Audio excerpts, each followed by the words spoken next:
And then the other day I go and people are like, oh my goodness, like come and have a picnic with us. You know, we really want to talk to you. How do I know what is true for me? You know, those are the questions that are like, you know, like, who am I? Like, what are the things that are important? Kind of like what you were saying. How do I find happiness? Yeah. What are the things that will bring me a sense of calm and peace and groundedness no matter what's happening outside? You know, I think family plays a big role in that.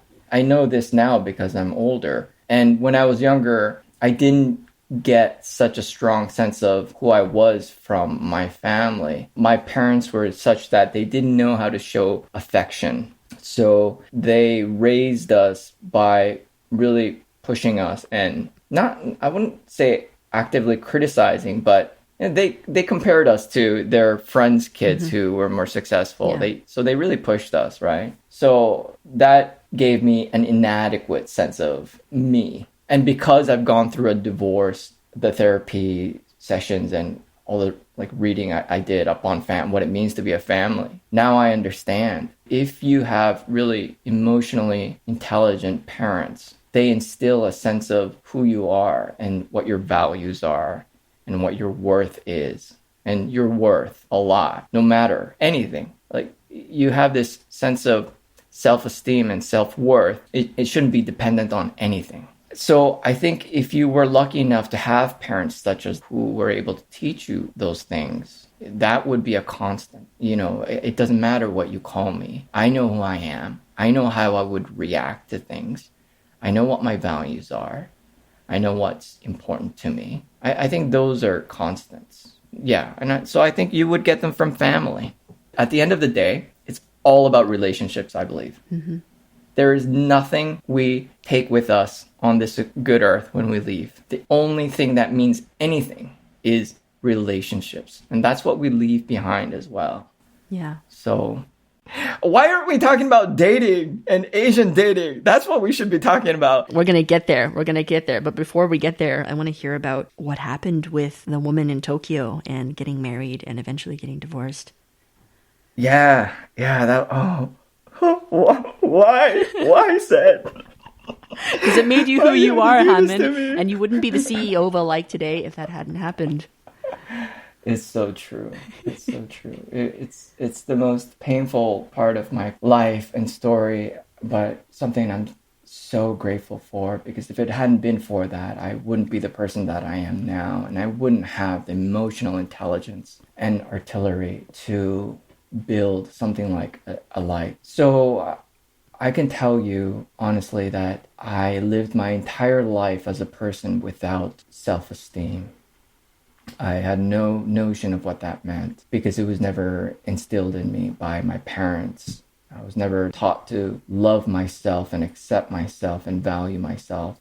And all my sense of validation came externally, which is why I worked so hard academically and tried so hard to please people. It was also because I didn't know how to love myself that I didn't know how to show affection and love towards others and accept others' flaws either. So, you know, I had friends all my life, but I can't say that I had friends like the way that I have friends now, because I can honestly say that I love my friends. I love their company and I appreciate who they are for the person that they are. So growing up as a person without self-esteem, I was always trying to be the person that was imposed on me by society and my parents. And I think that's what I was also trying to become with my ex-wife. I was trying to build that life, that image of myself as a father, as a husband, successful marriage, happy family, house, car, things like that.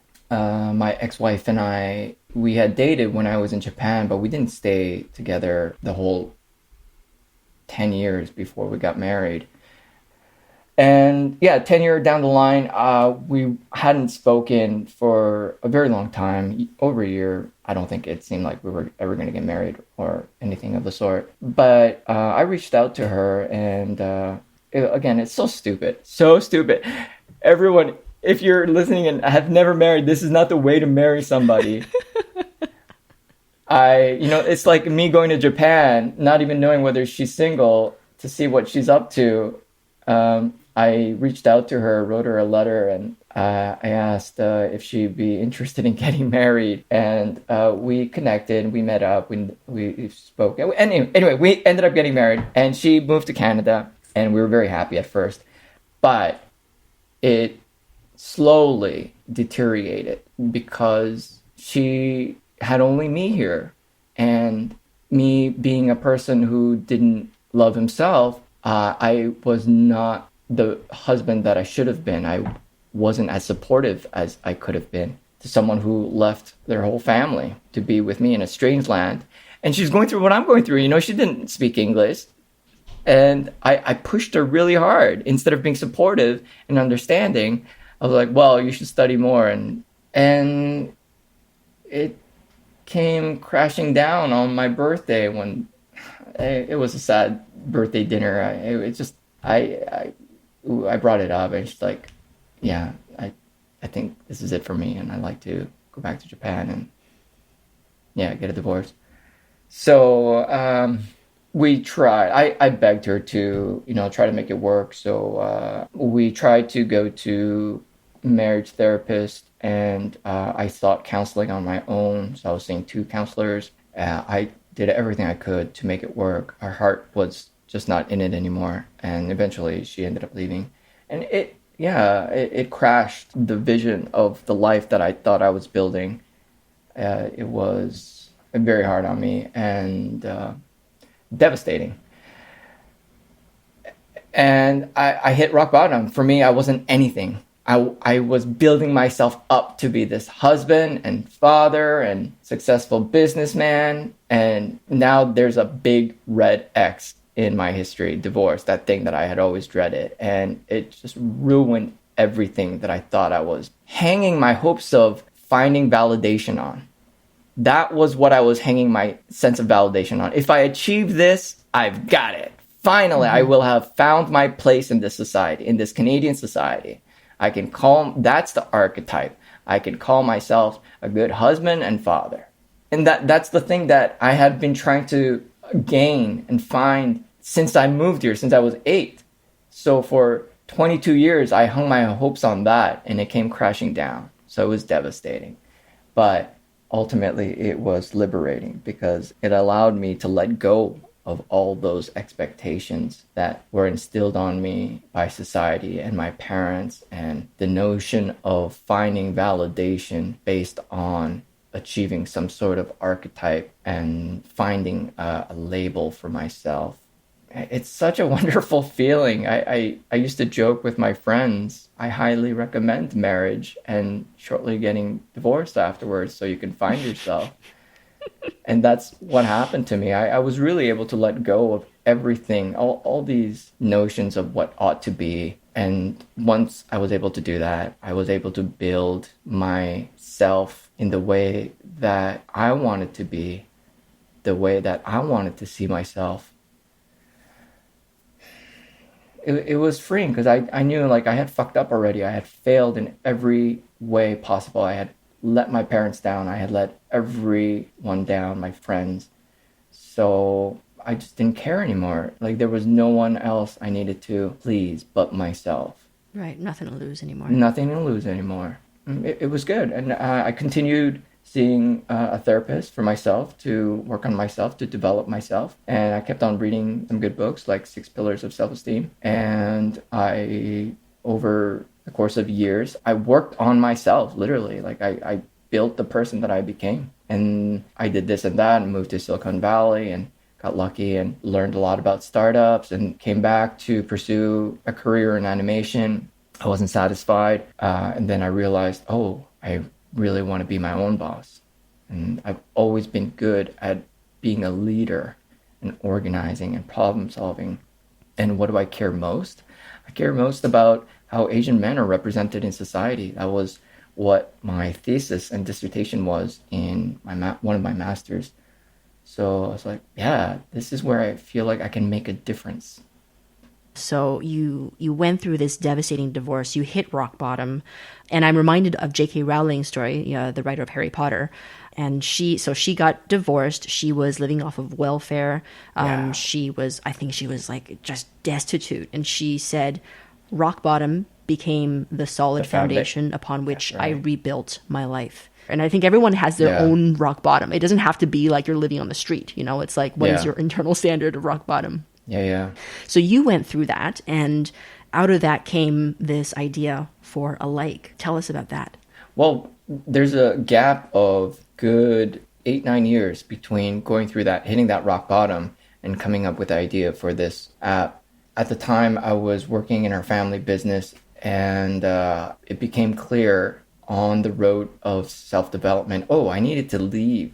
I need to leave this nest and kind of start anew. And there's this quote, if you weren't afraid, what would you do? Right? Mm-hmm.